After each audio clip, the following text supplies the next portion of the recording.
Apocalipsis capítulo 20, versículos 1 al 7. Vi un ángel que descendía del cielo con la llave del abismo y una gran cadena en la mano, y prendió al dragón, la serpiente antigua, que es el diablo y Satanás, y lo ató por 1000 años, y lo arrojó al abismo, y lo encerró, y puso su sello sobre él para que no engañase más a las naciones, hasta que fuesen cumplidos 1000 años. Y después de esto, debe ser desatado por un poco de tiempo. Y vi tronos, y se sentaron sobre ellos los que recibieron facultad de juzgar, y vi las almas de los decapitados por causa del testimonio de Jesús y por la palabra de Dios, los que no habían adorado a la bestia ni a su imagen, y que no recibieron la marca en sus frentes ni en sus manos, y vivieron y reinaron con Cristo 1000 años. Pero los otros muertos no volvieron a vivir hasta que se cumplieron 1000 años. Esta es la primera resurrección. Bienaventurado y santo el que tiene parte en la primera resurrección. La segunda muerte no tiene potestad sobre estos, sino que serán sacerdotes de Dios y de Cristo y reinarán con él 1000 años. Cuando los 1000 años se cumplan, Satanás será suelto de su prisión. Muy bien, vamos a ver en esta tarde que el reino milenial terrenal será el prólogo del reino eterno celestial. Yo creo que todos nosotros hemos visto que la humanidad siempre ha deseado una edad de oro, ¿no? Una edad dorada, una edad que nunca ha venido. Siempre ocurre algo, siempre los países que han empezado bien o los pueblos que han tenido una buena historia nunca han logrado tenerla por mucho tiempo. Una edad dorada a nivel mundial, mucho menos. Yo creo que ustedes conocen aquel himno de Isaac Watts que se canta muchas veces para Navidad, Gozo al mundo o Gozo para el mundo, que nosotros lo conocemos como Al mundo paz nació Jesús. Lo han oído, ¿no? Él lo basó en el Salmo 98. Él es el padre de la himnología inglesa moderna. Él nació en 1674 en Inglaterra. Y él además fue pastor y compuso este himno. Pero lo que quizás no sabemos todos es que él realmente nunca lo pensó para que fuera un himno navideño. Basado en el Salmo 98, él escribió este himno para hablar justamente del reino futuro que vendría de Cristo sobre el mundo. Muchos himnos cambian bastante sus letras cuando son traducidos. Uno de esos casos muy conocidos es, por ejemplo, el himno de Fanny Crosby, que nosotros lo cantamos como Gloria cantemos al Redentor que por nosotros quiso morir, pero originalmente dice, esta es mi historia, esta es mi canción, adorando al Señor todo el día. Es decir, cambia muchísimo la letra. Pero en este himno de Isaac Watts, que también compuso, por ejemplo, el himno La Cruz Excelsa y tiene todo un himnario para niños, él realmente estaba pensando en el reino de Cristo viniendo a la tierra, no en su primera venida en Belén, como normalmente lo cantamos para Navidad, sino para su segunda venida. La letra originalmente dice lo siguiente: Gozo al mundo, el Señor ha venido, que la tierra reciba a su Rey, que todo corazón le prepare lugar, y el cielo y la naturaleza canten, que ya no crezcan el pecado y la tristeza, y que las espinas no infesten más la tierra. Él viene a hacer que sus bendiciones fluyan por donde quiera que se halle la maldición. Él gobierna el mundo con verdad y gracia, y hace que las naciones prueben las glorias de su justicia y las maravillas de su amor. Hasta ahí el himno. ¿Ocurrió esto cuando Jesús vino en Belén? No, no. Por supuesto que no. Esto ocurrirá cuando empiece la edad de oro aquí en el mundo, cuando Cristo instale en este mundo su reino milenial. Esto va a ocurrir cuando termine la gran tribulación, después de la batalla de Armagedón, que ya hemos visto en el capítulo 19. El Señor Jesucristo vuelve esta vez visiblemente a la tierra para instalar su reino de justicia y juzgar a los malvados. Esta palabra milenio aparece mayormente aquí en Apocalipsis capítulo 20, por lo menos 6 veces. Muchos de los detractores de esta doctrina, que no creen que este reino va a ser una realidad, usan pasajes como 2 de Pedro 3:8 para contrarrestarlo, ¿no? Donde dice que 1000 años son como un día y un día como 1000 años. Pero realmente, si nosotros vamos al texto, vamos a darnos cuenta que es un reino que ha sido prometido también en el Antiguo Testamento. Si nosotros nos pusiéramos a tratar de corregir esta idea de un día o 1000 años, podríamos también empezar a dudar de que el mundo fue creado en 6 días y que aquí también son 1000 años. También que una enseñanza aparezca una sola vez o muy pocas, no significa por eso que no es bíblico. Por ejemplo, ¿sabe cuántas veces se enseña en el Nuevo Testamento la concepción virginal del Señor Jesucristo? Aparece solo una vez en Mateo 1:18. Y no por eso nosotros dudamos de la verdad de esta doctrina. De hecho, es muy interesante que el pueblo de Israel hasta el día de hoy, que ellos no aceptan el Nuevo Testamento, ellos aceptan solamente el Antiguo Testamento. Ellos han desarrollado toda una doctrina del reino que va a traer el Mesías cuando Él venga al mundo. Ellos están esperando todavía al Mesías. Ellos no creen que Jesús es el Mesías. Pero ellos, por todas las enseñanzas de Isaías y de Ezequiel y de varios de los profetas menores, han desarrollado toda la doctrina del reino en la tierra. Muchas veces a este reino se le llama reino de los cielos, a veces se le llama reino de Dios, a veces se le llama el reino de Cristo.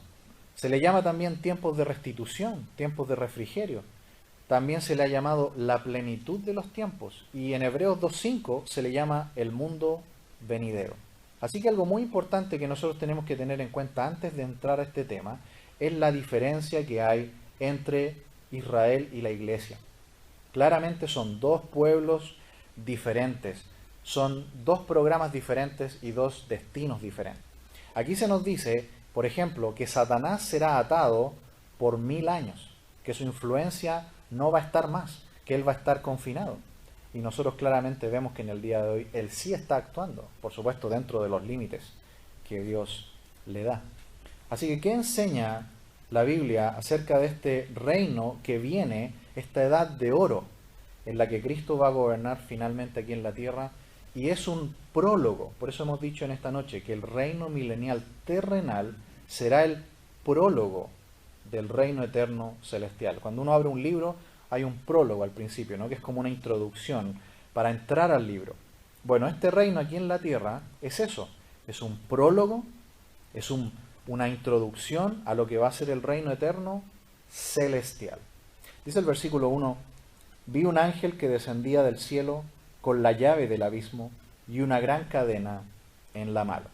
Aquí vemos a un ángel fuerte que viene con la llave del abismo. Este término abismo ya lo vimos antes, es un lugar de oscuridad donde han estado encerrados varios seres malignos que fueron liberados para uno de los juicios que van a haber durante la gran tribulación. Pero ahora este ángel poderoso va a tomar a Satanás, lo va a apresar y lo va a meter en este lugar llamado el abismo o el pozo del abismo, y no va a poder actuar durante todo el tiempo que Cristo reine aquí sobre la tierra con nosotros como reyes y sacerdotes. Dice que lo va a encerrar trayendo una cadena en la mano. Dice el versículo 2, y prendió al dragón, la serpiente antigua, que es el diablo y Satanás, y lo ató por 1000 años. ¿Quién es el objeto de esta prisión entonces? Es Satanás. Se le llama aquí dragón y serpiente antigua. Así se le ha hablado también de él durante el libro, como el dragón. Y también en Génesis, ¿no? Capítulo 3. Es la serpiente que engañó a Eva allí en el huerto del Edén. Este ángel poderoso, que no sabemos cuál es, lo va a atar por 1000 años. Prendió al dragón. Hemos visto a Satanás actuando con una libertad que Dios le ha dado, por ejemplo, en el capítulo 6 de Efesios, versículos 11 y 12. Vestidos de toda la armadura de Dios, para que podáis estar firmes contra las acechanzas del diablo, porque no tenemos lucha contra sangre y carne, sino contra principados, contra potestades, contra los gobernadores de las tinieblas de este siglo, contra huestes espirituales de maldad en las regiones celestes. ¿Dónde está entonces Satanás? ¿Está en este momento, en el periodo de la iglesia, apresado, atado en el abismo? ¿No? Está libre, trabajando dentro de los límites, por supuesto, que Dios le da. Tampoco él puede hacer cualquier cosa. Por ejemplo, recuerdan en el libro de Job que el diablo le pide permiso a Dios para todo lo que hace. También el endemoniado gadareno le pregunta a Jesús y le pide permiso si podemos ir a este hato de cerdos, y le pide a Jesús, por favor, no nos mandes ¿dónde? Al abismo, por favor no nos mandes al abismo. Aquí en esta ocasión, Satanás es apresado, encadenado y lanzado en el pozo del abismo, y allí va a quedar por 1000 años. Versículo 3. Y lo arrojó al abismo, y lo encerró, y puso su sello sobre él para que no engañase más a las naciones hasta que fuesen cumplidos 1000 años, y después de esto debe ser desatado por un poco de tiempo. ¿Quién lo arrojó al abismo y lo encerró? El ángel que se menciona anteriormente, y puso sello sobre él. Esto significa completa imposibilidad de salir. Vemos aquí que ¿quién es el Todopoderoso? Es Dios. Satanás no es todopoderoso, es solamente una criatura. Y él no puede actuar en todo lo que quiera, ni tiene todo el poder de Dios. Dios ni siquiera es Dios mismo quien lo apresa, sino envía solamente a un ángel que es lo suficientemente poderoso para doblegarlo. Aquí ha sido encerrado por sobre, es decir, es como que dijera que el abismo tiene una puerta, pero no abajo ni por los lados, sino que es una puerta que está arriba. Es decir, como para una persona como nosotros, no podría escalar hasta arriba, abrir la puerta y salir. Ese es el nivel de sello que hay sobre él, sobre Satanás, durante el tiempo del milenio. ¿Qué era lo que hacía Satanás durante todo este tiempo? ¿Cuál era su labor? Dice aquí, él engañaba a las naciones. Esa era su principal labor, engañar. ¿No hizo eso con Eva? La engañó. ¿No ha hecho eso con toda la humanidad durante tanto tiempo, engañando a los seres humanos con falsas fuentes de fe, desviando a la gente de la verdadera salvación en Cristo, falsas religiones, mentiras sobre Cristo? Eso ha sido el trabajo de Satanás durante todo este tiempo, engañar al mundo, desviar a las personas de la verdadera fuente de la salvación. Termina el versículo diciendo que hasta que se cumplan 1000 años. Nuevamente, Dios es el Todopoderoso, pero también es el que tiene el poder sobre los tiempos. Satanás no puede salir cuando él quiera. Él va a estar atado y sujeto exactamente por el tiempo que Dios determina. Durante todo el tiempo que va a durar este reino sobre la tierra, que son 1000 años, Satanás va a estar sujeto a lo que Dios diga. Así que en el tiempo que Dios diga, ni antes ni después, Satanás será liberado. Dice, después debe ser desatado por un poco de tiempo. Yo sé que este versículo incomoda un poco a nuestra mente porque nos preguntamos, ¿por qué Dios va a hacer eso? ¿Para qué simplemente no lo deja ya de una vez atado para siempre? Las razones reales no las sabemos. Lo que sí aparece que al final de esta última dispensación o de esta última era de la humanidad aquí en esta creación antigua, la creación que todavía está bajo la maldición del pecado, se nos dice que Satanás va a ser suelto un momento al final de esta era de oro, de este milenio, y logrará nuevamente arrastrar a muchos y hacer una nueva batalla en contra de Dios. Mire conmigo versículo 8. Y saldrá a engañar a las naciones que están en los 4 ángulos de la tierra, a Gog y a Magog, a fin de reunirlos para la batalla, el número de los cuales es como la arena del mar. Y subieron sobre la anchura de la tierra y rodearon el campamento de los santos y la ciudad amada. Y de Dios descendió fuego del cielo y los consumió. Y el diablo que los engañaba fue lanzado en el lago de fuego y azufre, donde estaban la bestia y el falso profeta, y serán atormentados día y noche por los siglos de los siglos. Qué increíble que en cada edad que vemos de la historia de la humanidad en que Dios ha tratado al hombre, Dios siempre ha hecho un pacto con el hombre y finalmente el hombre, ¿qué ha hecho? Ha desobedecido y ha fracasado, y viene el juicio. En el principio Dios le dijo a Adán y Eva que tenían que hacer ¿qué cosa? Obedecer, no tocar el árbol. ¿Qué hicieron? Desobedecieron y vino el juicio. En la actual dispensación de la gracia o de la iglesia está el pacto de la sangre de Cristo, pero hemos visto que a través de toda esta edad, a pesar de eso, el hombre ha rechazado sistemáticamente la sangre de Cristo. Por ejemplo, aquí mismo, en esta ciudad, probablemente son pocas las personas que aman a Cristo, que vienen a adorar a Cristo, que se reúnen como nosotros lo hacemos aquí. Quizás hay otros hermanos en la ciudad que también se reúnen, pero ¿cuántos somos? Somos poquitos en relación. ¿Qué están haciendo los demás? Rechazando a Cristo. Y cuando esta edad acabe, viene un terrible juicio por el fracaso del hombre, la gran tribulación y la batalla de Armagedón. Notan que siempre es Dios abriendo una oportunidad para el hombre. ¿Y cómo termina todo? Con el fracaso del hombre y el juicio de Dios sobre la humanidad. Versículo 4. Y vi tronos, y se sentaron sobre ellos los que recibieron la facultad de juzgar, y vi las almas de los decapitados por la causa del testimonio de Jesús y por la palabra de Dios, los que no habían adorado a la bestia ni a su imagen, y que no recibieron la marca en sus frentes ni en sus manos, y vivieron y reinaron con Cristo 1000 años.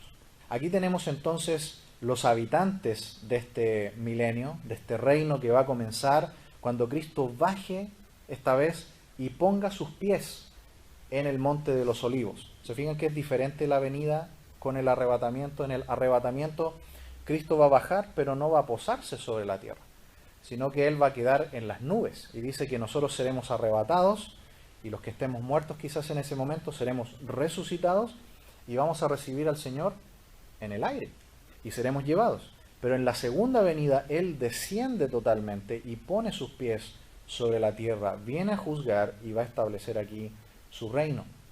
Y va a haber tronos y personas sentadas para juzgar. Y vi las almas de los decapitados por la causa del testimonio de Jesús y por la palabra de Dios. Los que hayan muerto durante la gran tribulación por haber creído en Cristo, se va a predicar en ese tiempo el evangelio del reino. Los que hayan creído van a ser resucitados y van a entrar en este reino. Eso es lo que dicen.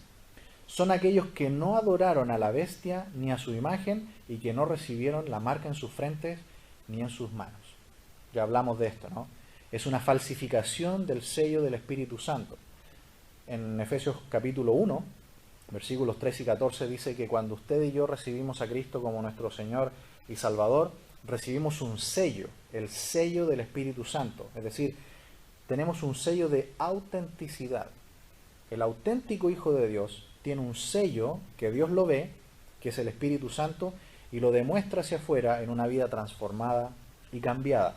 El diablo va a hacer lo mismo, va a marcar, va a sellar con la marca de la bestia a todos aquellos durante la gran tribulación que le van a adorar a él y que van a ser parte de su pueblo. Pero aquellos que rechacen esto y que crean en Cristo van a pagar con sus vidas el haberlo hecho. Todos esos santos que mueran en la gran tribulación van a ser resucitados y van a entrar vivos a este milenio. Dice que vivieron y reinaron con Cristo 1000 años. Nota que nuevamente se dice 1000 años.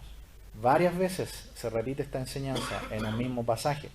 Van a ser resucitados todos aquellos que hayan muerto por la fe en Cristo en la tribulación. Versículo 5. Pero los otros muertos no volvieron a vivir hasta que se cumplieron 1000 años. Esta es la primera resurrección. Muy bien, aquí se complica un poco el panorama porque se ponen dos grandes resurrecciones. Y esto realmente no es tan complejo si lo vemos desde el punto de vista de las palabras de Jesús en el Evangelio de Juan, ¿no? Él presenta dos resurrecciones, una de los que van a ser resucitados para salvación, para vida eterna, y los otros que van a ser resucitados para condenación. Pero también vemos un bosquejo más detallado de las resurrecciones en la Biblia, ¿no? Si tomamos solamente un ejemplo de lo que Pablo explica en la carta a los Corintios, vemos que hay un programa de las resurrecciones. La primera resurrección es la resurrección de Jesús. La segunda resurrección es la resurrección de las primicias, así le llama Pablo. Recuerdan que cuando el Señor Jesús resucitó, hubo un terremoto en Jerusalén y muchos santos salieron de las tumbas y fueron vistos en Jerusalén. Luego también los de Cristo, es decir, la iglesia. Ahí tenemos una tercera resurrección, un tercer grupo de personas que van a ser resucitados. Este evento todavía lo estamos esperando. Hay algunos que enseñan que tienen que ocurrir señales, ciertas señales para el arrebatamiento. Lo cierto es que no hay ninguna señal para el arrebatamiento. El arrebatamiento podría ocurrir hoy y no cambia en nada el plan de Dios. Las señales van a ocurrir después del arrebatamiento de la iglesia, porque las señales no son para la iglesia, las señales son para Israel y para las naciones. Así que en este momento realmente no hay absolutamente nada que impida la venida de Cristo por su iglesia en el arrebatamiento. El arrebatamiento podría ser perfectamente hoy, no hay nada que lo impida. Así que en esta venida, en el arrebatamiento, Jesús viene a buscar a sus santos, viene por sus santos. Pero en la venida segunda, que es la que vimos en el capítulo 19, vemos que Jesús viene con sus santos. Así que son dos venidas diferentes. En una queda en el aire, recibe a los santos a la iglesia y los lleva a su presencia para estos dos eventos que ya vimos también antes, el tribunal de Cristo y las bodas del Cordero. Pero en su segunda venida, cuando Él vuelva ya no como Cordero, sino como León, Él viene con sus santos y a juzgar, a poner fin a la gran tribulación y a juzgar a los pueblos que vienen para destruir a su pueblo Israel. Una nota importante aquí tiene que ver con la forma en que se ha interpretado esta enseñanza, esta doctrina. La primera, si lo quieren anotar, se llama el postmilenialismo. Es una teoría que desarrolló Daniel Whitby. Él nació a finales del siglo XVII. Y esta doctrina, esta enseñanza, esta teoría, dice que el milenio lo vamos a traer nosotros. Es decir, la iglesia va a predicar tanto, se va a esforzar tanto, que todo el mundo va a llegar al punto que todo el mundo se va a convertir, y entonces, con un mundo todos convertidos, vamos a invitar a Cristo y Cristo va a venir y va a tomar simplemente su trono. Es decir, esta teoría dice que el mundo va a ir mejorando, mejorando, mejorando, hasta que va a llegar a un punto que todos van a creer en el Evangelio y el Señor entonces va a venir.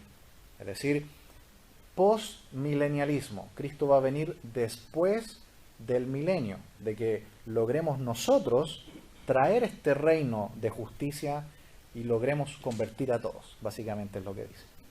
La pregunta es, ¿la Biblia enseña esto? ¿Enseña que el mundo va a ir mejorando?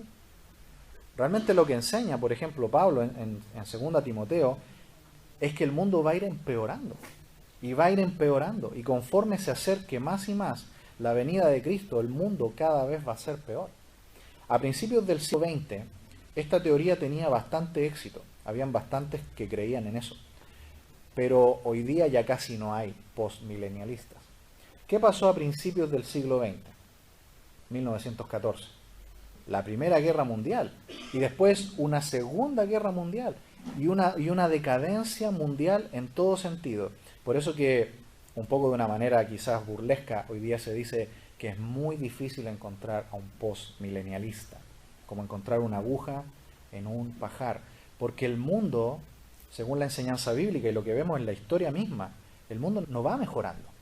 Hay pequeños picos donde hay tiempos donde ocurren que hay personas que se convierten y hay movimientos, ¿no?, que tienen un cierto éxito, como ocurrió por ejemplo en la Reforma. Pero lo cierto es que el mundo siempre va empeorando y empeorando, y conforme se acerca la venida de Cristo, esto va siendo así. Así que creemos que el postmilenialismo realmente no se ajusta a lo que enseña la palabra de Dios. La segunda y más conocida, una de las más conocidas, es el amilenialismo. Usted sabe que cuando una A está puesta delante de una palabra es privativa, ¿no? Como cuando uno dice ateo. Esta persona no cree en Dios, ¿cierto? Sin, exactamente. Amilenialismo entonces significa que no va a haber tal cosa como un reino de Cristo literal aquí en la tierra. ¿Cómo lo interpretan ellos este pasaje entonces? Ellos dicen que la primera resurrección es el nuevo nacimiento de todos los creyentes. Ellos dicen que este milenio ya empezó cuando Cristo vino al mundo en su primera venida. Y que cuando dice aquí que Satanás fue atado, eso ocurrió en el momento que Jesús murió en la cruz. Y que Cristo ya está reinando aquí en la tierra con su iglesia. Esa es la interpretación de los amilenialistas.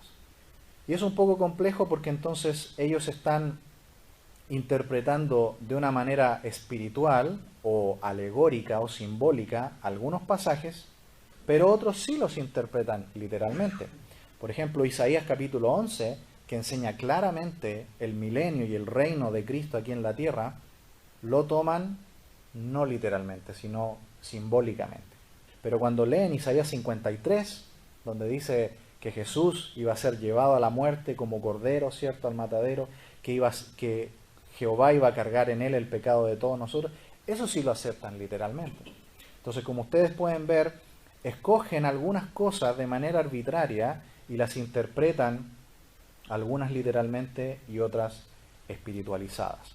Entonces, básicamente, ¿qué han hecho ellos? Lo que han hecho es vaciar todas estas promesas del Antiguo Testamento que son para Israel y se la han vaciado a la iglesia. Básicamente lo que han hecho es un reemplazo.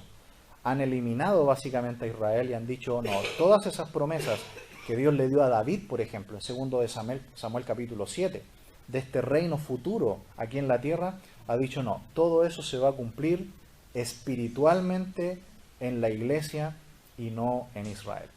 Nosotros, por supuesto, no pensamos así. Creemos que Dios va a cumplir todas las promesas que Él ha hecho a su pueblo Israel. Que el reino a David prometido en el futuro, que es este reino mesiánico, este reino milenial en la tierra, se va a cumplir. Y aquí está enseñado en Apocalipsis capítulo 20 y en muchos pasajes también del Antiguo Testamento. Así que ellos interpretan literalmente un poco lo que ellos quieren y espiritualmente los otros.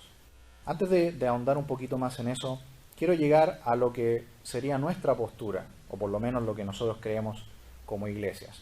Nosotros somos premilenialistas, es decir, creemos que Jesús va a venir antes de este milenio literal que enseña Apocalipsis capítulo 20. Eso es lo que nosotros creemos como grupo de iglesias. Creemos que va a haber un milenio literal. Jesús volverá antes de esta era. Y los primeros cristianos así interpretaban este pasaje. Por ejemplo, Justino Mártir, que vivió en el primer siglo, nació en el año 100 y se cree que murió en el año 165, él escribió lo siguiente: sabemos que habrá resurrección de los muertos y 1000 años en Jerusalén, la cual será edificada, adornada y ampliada, como lo declararon Ezequiel, Isaías y otros. Y además, un cierto hombre con nosotros llamado Juan, uno de los apóstoles de Cristo, predijo por revelación que le fue dada que aquellos que creyeron en Cristo pasarían 1000 años en Jerusalén y que después de ello la resurrección general. Esto es una cita de un hombre de los padres de la iglesia del primer siglo.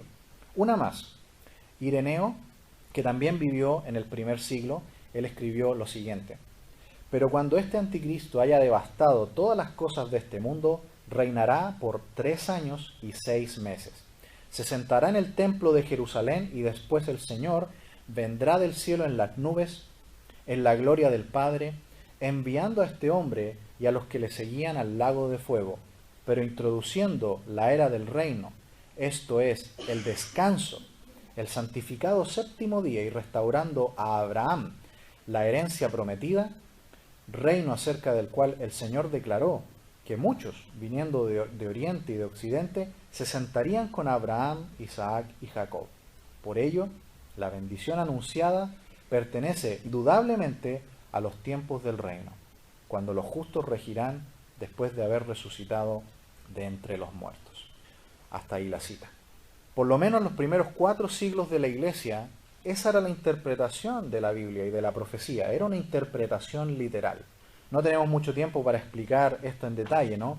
Pero a partir del siglo IV hubo una gran influencia por la escuela de Alejandría en el norte de África, en Egipto, porque la influencia de Platón, el gran filósofo griego, que era un alegorista, se introdujo también incluso en la hermenéutica de la Iglesia, en la forma de interpretar.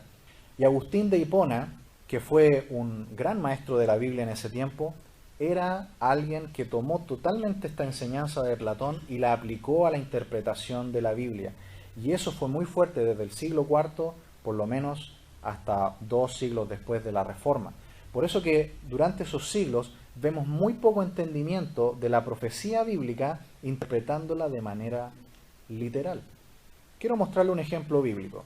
Lucas capítulo 1, por favor, versículo 31. Lucas aquí está citando Isaías, la profecía del nacimiento del Mesías, y mire lo que dice. Y ahora concebirás en tu vientre y darás a luz un hijo y llamarás su nombre Jesús. Hasta ahí un momento. ¿Cómo se cumple esta profecía? ¿Literal o espiritualmente? Literalmente, cumplimiento literal de la profecía. Sigamos leyendo. Este será grande y será llamado el Hijo del Altísimo. ¿Qué tipo de cumplimiento vemos ahí? ¿Literal o simbólico? ¿O espiritual? Literal también. Cumplimiento literal. ¿Y qué dice el resto del versículo? Y el Señor le dará el trono de David su padre, y reinará sobre la casa de Jacob para siempre, y su reino no tendrá fin. ¿Cómo lo interpretamos? ¿Literal o simbólico? Nosotros literalmente. Los otros van a decir, no, esa parte es espiritual. Ya estamos en el reino y todo eso. No es consistente interpretar parte literal y otra parte no. Vemos aquí que todo esto va en cadena y el cumplimiento de todos estos eventos, la Biblia clama que los interpretemos literalmente. Así que no hay ningún problema en ver este reino como algo literal que va a venir terminado la gran tribulación. Cristo va a venir y va a reinar sobre este mundo. Volviendo entonces al capítulo 20, decía la última parte del versículo, esta es la primera resurrección. Así que estos son un grupo de resucitados para este periodo que entrarán al reino milenial de Cristo aquí en la tierra. ¿A quiénes incluye este grupo? La iglesia va a estar, y esperamos en el siguiente domingo ahondar más en esto, porque yo sé que aquí surgen muchas preguntas. Incluye a la iglesia, incluye a los santos del Antiguo Testamento. Recordemos que esas son las promesas que Dios le hizo, por ejemplo, a David, de este reino. Por lo tanto, los santos del Antiguo Testamento que creyeron van a ser resucitados y van a entrar a este reino. Es la gran promesa con la que ellos murieron creyendo. Todos los que habían creído en Dios. ¿Quién más va a entrar también en este grupo a disfrutar de este reino de Cristo aquí en la tierra? Los que murieron en la gran tribulación. Ellos también van a ser resucitados. Creyeron en Cristo en la tribulación, murieron por su fe, el Señor los va a resucitar y van a entrar al reino. Versículo 6. Bienaventurado y santo el que tiene parte en la primera resurrección. La segunda muerte no tiene potestad sobre estos, sino que serán sacerdotes de Dios y de Cristo y reinarán con él 1000 años. Vemos aquí entonces que este es un tiempo de recompensar a su pueblo. Esta será, si pudiéramos llamarlo así, este sistema de gobierno, una teocracia. Una teocracia. ¿Quién va a gobernar realmente? Dios. Va a ser el perfecto gobierno de Dios sobre la tierra. Y por eso se les llama bienaventurados. Por fin la oración que nos enseñó Jesús, venga tu reino, hágase tu voluntad, así en la tierra como en el cielo, se va a cumplir. Incluso la bienaventuranza tiene que ver con la creación redimida. Por fin la naturaleza incluso va a comenzar a volver y a prepararse para lo que van a ser los cielos nuevos y la tierra nueva. Permítame leerle este pasaje de Romanos capítulo 8, desde el versículo 19. Dice, porque el anhelo ardiente de la creación es el aguardar la manifestación de los hijos de Dios. Porque la creación fue sujetada a vanidad, no por su propia voluntad, sino por causa del que la sujetó en esperanza, porque también la creación misma será liberada de la esclavitud de corrupción a la libertad gloriosa de los hijos de Dios. Porque sabemos que toda la creación gime a una y a una está con dolores de parto hasta ahora. Y no solo ella, sino que también nosotros mismos, que tenemos las primicias del Espíritu, nosotros también gemimos dentro de nosotros mismos, esperando la adopción, la redención de nuestro cuerpo. Así que hasta ahí la lectura. En el tiempo entonces del milenio, del reino de Cristo aquí en la tierra, no solamente nosotros seremos transformados, sino que la tierra también va a empezar a ser transformada. Dice que seremos inmunes a la muerte. Dice ahí, la segunda muerte no tiene potestad sobre esto. Los que sean resucitados y que van a entrar al milenio, de acuerdo al pasaje de Isaías 65, usted lo puede revisar con más detención después, Isaías 65, versículos 17 al 25, vemos que ya no van a poder morir más y serán sacerdotes de Dios y de Cristo. Esto ya lo dijo aquí mismo en Apocalipsis, por ejemplo, en el capítulo 1, versículo 6. Dice, y nos hizo reyes y sacerdotes para Dios, su Padre, a Él sea gloria e imperio por los siglos de los siglos. Amén. Y también en el capítulo 5, verso 10, también dice, y nos ha hecho para nuestro Dios reyes y sacerdotes, y reinaremos sobre la tierra. Y reinaremos 1000 años. Así dice el versículo 6. Aquí está la duración de este gobierno, de este reino. Y reinar es gobernar. Como dice el Salmo 2, Jesús en ese tiempo regirá estrictamente al mundo con vara de hierro sobre las naciones salvas. Y aquí entra otro elemento que también esperamos verlo con detalle el próximo domingo, si el Señor permite, porque son temas que necesitan una cierta explicación. Nosotros durante el tiempo que seamos transformados en el arrebatamiento, vamos a tener cuerpos diferentes, especiales. Los que sean resucitados desde el Antiguo Testamento, aparentemente también van a tener cuerpos especiales. Los que sean resucitados de la gran tribulación, también van a tener cuerpos especiales. Y aparentemente va a haber personas que van a quedar vivos de la gran tribulación y que también van a entrar al reino. Por lo tanto, las personas que estén durante el tiempo del reino van a ser personas con cuerpos especiales transformados, como por ejemplo el del Señor resucitado. Eso nos enseña Pablo en Filipenses, dice que vamos a tener un cuerpo como el de Jesús glorificado. Y recuerden que Jesús, siendo Dios, estuvo en el mundo con cuerpo humano y estando resucitado 40 días. 40 días Él estuvo con su cuerpo especial resucitado y fue tocado. Él comió alimentos estando con ese cuerpo especial y fue visto. No era un fantasma, era un cuerpo de carne y hueso, como dijo Jesús en Mateo 24, le dijo a los discípulos que no era un fantasma. Un fantasma, un espíritu, no tiene carne y hueso como veis que yo tengo. Así que durante el reino, durante el tiempo del milenio, van a haber personas que aparentemente son las que quedaron vivas de la gran tribulación y que van a entrar al reino vivos. Van a haber hijos durante ese tiempo, van a nacer más personas. Y por supuesto, con naturaleza pecaminosa. Va a haber juicio también, va a haber pecado también durante ese tiempo. Y yo sé que esto despierta muchas preguntas que esperamos ver el próximo domingo. Por ejemplo, en Isaías 65, versículo 25, dice que durante el tiempo del reino va a haber pecado y juicio muy drástico a las personas que cometan pecado durante el reino. Así que van a haber aparentemente dos grupos. Van a estar los creyentes regenerados y también van a haber personas no regeneradas. Por eso que eso explica la batalla final. Cuando Satanás sea suelto en el milenio, él va a lograr juntar a todos aquellos que van a tener naturaleza pecaminosa, que incluso estando en el reino no van a haber creído, los va a engañar y va a hacer un gran ejército para lograr una última batalla. Así que esos detalles esperamos verlos el próximo domingo. Dice al final el versículo 7, cuando los 1000 años se cumplan, Satanás será suelto de su prisión. El periodo del reino va a tener su término y después de este reino viene el juicio del gran trono blanco. Eso está en los versículos 11 al 15. Satanás, ¿por qué será suelto de su prisión? Según lo que dice en los siguientes versículos, del 8 en adelante, va a ser suelto. Dios va a permitir que él logre juntar a este último grupo de gente rebelde que va a estar vivo durante el tiempo del milenio. Los va a engañar a todas estas personas, las va a juntar y van a hacer una última revuelta, una última batalla contra Dios y su pueblo, que se va a llamar la batalla de Gog y Magog.